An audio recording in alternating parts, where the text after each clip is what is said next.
So we're going to talk about infrastructure as code. No, we're not talking about infrastructure as code. We are talking about infrastructure as code, but the point of this talk is what are we running and how do we know it? And so we're going to focus on the infrastructure tier, and that will bring us to infrastructure as code, and I'll explain why in a minute.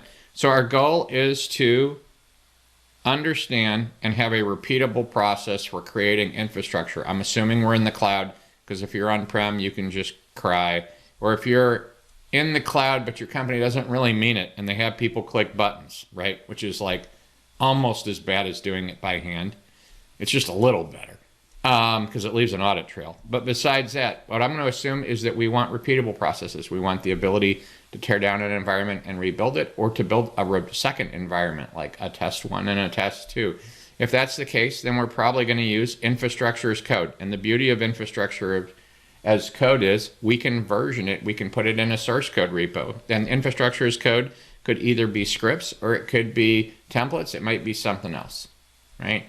But because we can put it in a repo, we get design time versioning. We get, hey, I'm changing this, I haven't deployed it yet, I've got version 3 and 5 of what this app looks like or what the network should look like, and that would be design time, right? And then I go and deploy it and put it into the environment, and when I put it into the environment, I want the ability to ask the environment, what version have I got out there? And so that would be a runtime component.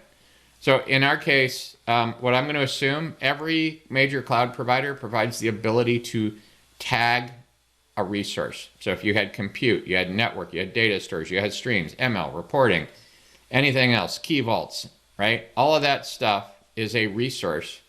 Almost all of those support a version of tagging. And tagging basically lets you put metadata on any resource. I'm going to show you an example here.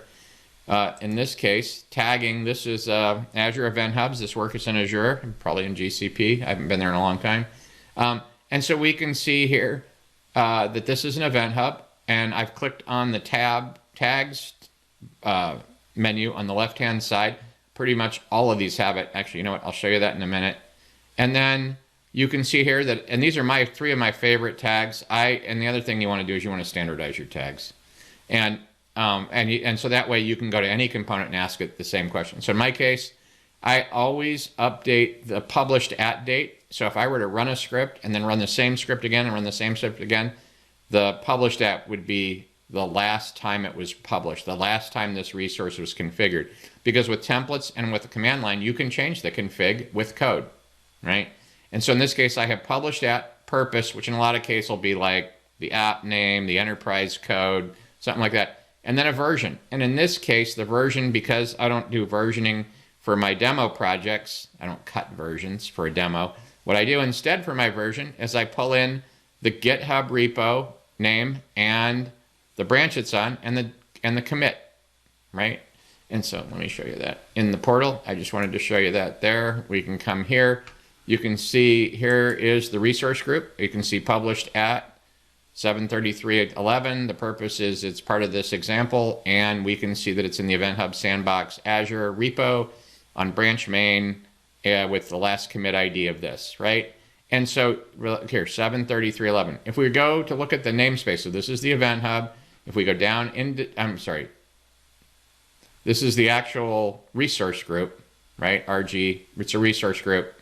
We're now going to go into the Event Hub that's inside that resource group, and you can see it is January 21st, 1036.50, right? And you can see that I use the same tags everywhere, no matter what. What's the project, what's it published at last, and what's the version? So this is 2036.50, and if we look here, we can see this was actually at 733.11. I wonder why that is. Oh, because I publish the resource group less often than the whole thing. In my case, I publish the resource group once or several times, but then I publish all the resources in it. Now, the cool thing about like an ARM template or an AWS template is if I have a config already running and I update the template. So like if I were to go, this is a JSON file that is the template here. So for this namespace, I can give it different configurations like zone redundant, all that kind of stuff. And what tier it's going to be. If I wanted to change the tier, I can republish this template and it will only change the things that are different in the template. And in my case, it will re-tag it because I will always set the published at to be the time I'm running my template, right? So in this, when wouldn't that work? If you just uploaded it to the web interface, you'd have to set these. Anyway, so these are parameters that are passed into my template, last published version project, right? And so every object in here has those tags on it so that I can push those tags into the screen that you saw here a minute ago, right? So you can see that right here, and that's because it came out of the template. Now, if you're not using a template, you can actually see this here. Every time I run the script, this one is actually not a template to create the resource group, but every time I run the script, whether I update the resource group or not, I always do this Azure tag create for that resource group. And then you can see here I put published at and a purpose, and then there's a version string out here you can't see. So that's pretty much that, right? We want the ability to create design time, to version at design time, and to tag and mark in a way that can be queried runtime components so that we know what version is out there. I hope that is useful for you, and look at your system and try and figure out how you can make it happen. Have a great day.